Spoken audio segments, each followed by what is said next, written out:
Le Portage vient d'ouvrir un tout nouveau pavillon dédié aux adolescents et aux jeunes adultes aux prises avec des problèmes de toxicomanie. J'en discute avec Catherine Cloutier, chef de service du programme jeunesse au sein de l'organisme situé à Prévost. Madame Cloutier, bonsoir. Bonsoir. Bien, je sais que le Portage a plusieurs centres là, de réadaptation. On va se concentrer sur celui de Prévost parce que c'est là que vous venez de faire des travaux très importants. Je vous laisse décrire rapidement le chantier là, qui vient de se terminer. Oui, bien, en fait, on a fait un agrandissement majeur là, de la bâtisse au pavillon jeunesse. Donc, c'est un agrandissement dans lequel on retrouve une école pour accueillir la clientèle et 2 dortoirs là, pour l'ouverture des programmes pour adultes du 18-21 ans aux jeunesses à Prévost. D'accord. Bon, vous avez au Portage des programmes qui s'adaptent à toutes sortes de réalités, qui étaient jusqu'à tout récemment offerts soit aux adolescents, soit aux adultes. Oui. Vous venez là de créer un nouveau groupe d'âge qui est les 18-21 ans. Pourquoi cette spécificité-là? Bien, en fait, la réalité des jeunes a beaucoup évolué dans les dernières années. Puis nos jeunes adultes de 18 à 21 ans se retrouvaient de moins en moins dans les programmes pour adultes chez Portage, avaient des réalités beaucoup plus jeunesse, demeurait toujours à la maison, allait toujours à l'école ou avait abandonné l'école. Donc, le fait de venir en service chez nous, ils peuvent reprendre l'école aussi. Puis, comme je vous dis, nous, on travaille énormément avec les familles, les partenaires, les gens qui les entourent et tout ça. Et leur réalité est davantage collée à celle du jeunesse. Ils se retrouvaient pas là avec nos adultes d'une quarantaine, cinquantaine, trentaine d'années. Donc, ils peuvent pas rester avec les jeunes parce qu'ils sont majeurs, mais ils ont quoi, un peu plus de difficultés à cohabiter avec les 22 ans et plus, disons? Leur réalité n'est pas similaire du tout à celle des adultes. Est-ce qu'ils consomment différemment? Est-ce qu'ils pensent différemment?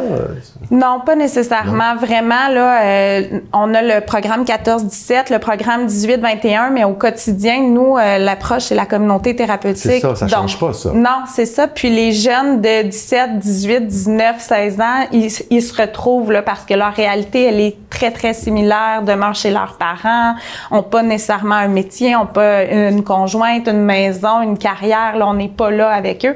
On est en travail avec eux justement vers cette autonomie-là, vers cette recherche pas d'identité, mais de qu'est-ce que je vais faire, moi, dans ma vie. Ouais. Oui, on cesse la consommation. Oui, on les accompagne dans cette période-là de leur vie, mais on travaille, comme je vous dis, là, avec tous les partenaires, leur famille, puis souvent, on parle de réinsertion sociale dans la famille. Donc, on travaille beaucoup avec leur entourage. Pense à l'après aussi. Dès le début, dès le début. Ouais. Vous avez mentionné la communauté thérapeutique, ça c'est au cœur de la démarche du Portage. Comment la définir, cette approche? C'est vraiment basé sur l'entraide, les pairs, les uns avec les autres. Donc, la force de la communauté thérapeutique, c'est le groupe, c'est la grosseur aussi du groupe. Chaque individu contribue au bien-être du groupe. Donc, c'est comme une petite société. C'est vraiment les jeunes sont au centre du changement. C'est l'agent de changement, la communauté thérapeutique. Les intervenants, on est présents au quotidien avec eux, on les accompagne, mais on va les questionner. Les réponses, c'est la communauté qui les a, c'est les individus qui les ont. Puis c'est un centre qui est ouvert. Donc, tous les jeunes qui sont dans nos services sont volontaires. Ils veulent cesser leur consommation, ils veulent reprendre leur vie en main, ils veulent retourner aux études, ils veulent trouver un métier qui les passionne. Donc, au centre, on va faire beaucoup d'art avec eux, d'éducation physique. Ils peuvent aller soit au secondaire, au cégep. Puis, on essaie justement là, de leur faire toucher un petit peu à tout pour qu'ils développent des passions, que ce soit la musique, que ce soit les sports, que ce soit les arts, plus l'éducation. Puis, dès l'entrée en démarche, on essaie de les amener déjà à dire, OK, mais qu'est-ce que je veux après? Oui, je cesse de consommer, mais c'est quoi le après? Ouais. Donc, on travaille en sortie, les fins de semaine, la réinsertion sociale.